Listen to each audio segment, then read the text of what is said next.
能保证复飞的舰载预警机安全的升空，这个是不太容易的。因此，大马拉小车，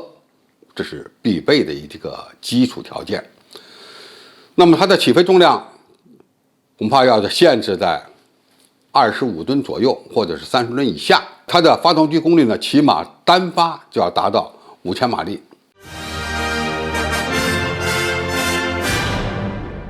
观众朋友，大家好，我是傅先少。最近呢，有两条军事上的新闻引起了世界媒体和国内媒体的广泛关注。那么第一条呢，就是我们国家开发的第一款隐身舰载战斗机实现了首飞。那么第二条新闻呢，就是能够登上航空母舰的国产舰载预警机空警600再次进行了试飞。那么过去呢，都有传闻说我们国家开发的一款适合在大型航母上弹射起飞拦阻着舰的先进舰载预警机，但是呢，没有见过它试飞的照片。那么这次呢，从相关的照片和视频可以看出来，这种先进的舰载预警机呢，可以说已经比较成熟了。那么从空警600的图片我们可以看出来，它总体的外观和美国的 E-2D 比较接近，机身的尺寸和一般的岸基预警机相比呢，要小得很多，以适合上舰的需要。它机翼呢，采用平直式机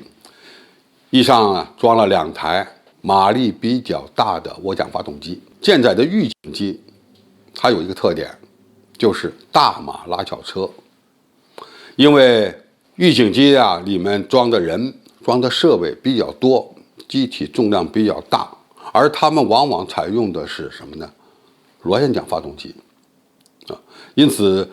用滑跃的方式起飞比较困难，而且起来以后呢，很难保证它在起飞阶段的安全，因此往往需要采用弹射的方式。那么弹射起飞其实也要受到限制了，因为弹射器的最大弹射力是有一定规定的你不能超过这个值，因此要严格控制飞机的重量。因此舰载的预警机的机身相对来讲要比较小，而功率呢要比较大，以保证它能够安全的起飞。其实起飞还是其次，最关键是着舰。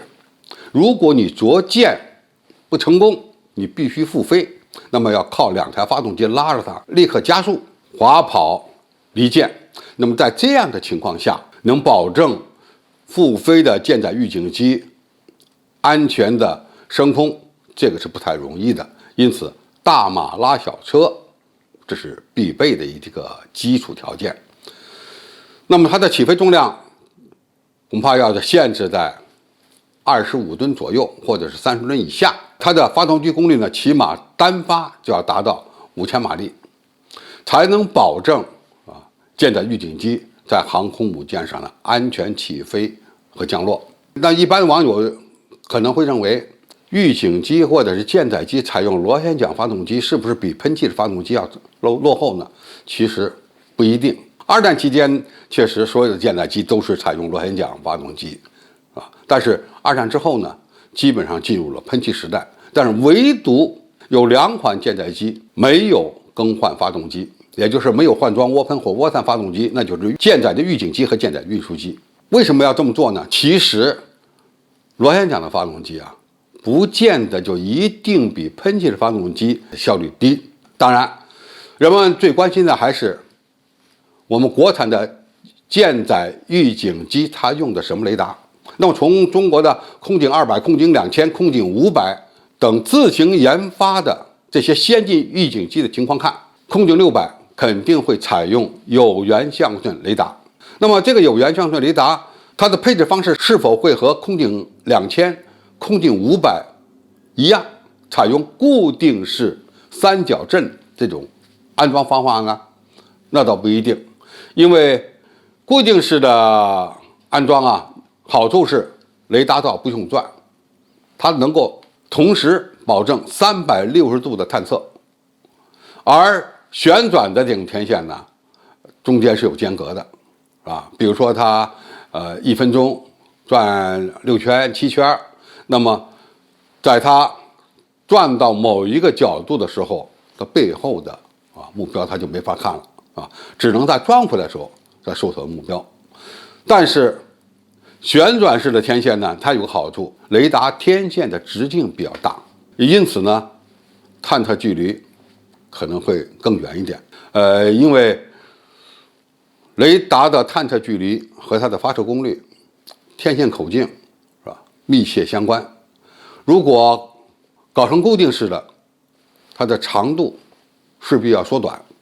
而如果让它旋转的话，在这个雷达罩里面就可以安装一个比较长的天线阵，而且里面的配置了有源相控阵的收发单元的数量也会比较多。某个角度讲它比较适合于个头比较小的，尤其是天线口径比较短的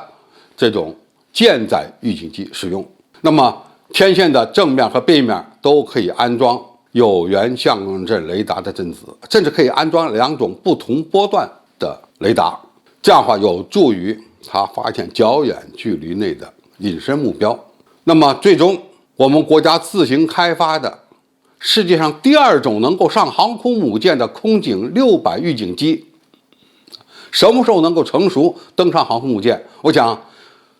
当我们下一代的具备弹射能力的大型航空母舰下水列装的时候，我们就可以知道了。好，今天的评述就到这里，谢谢大家收看，我们下期再见。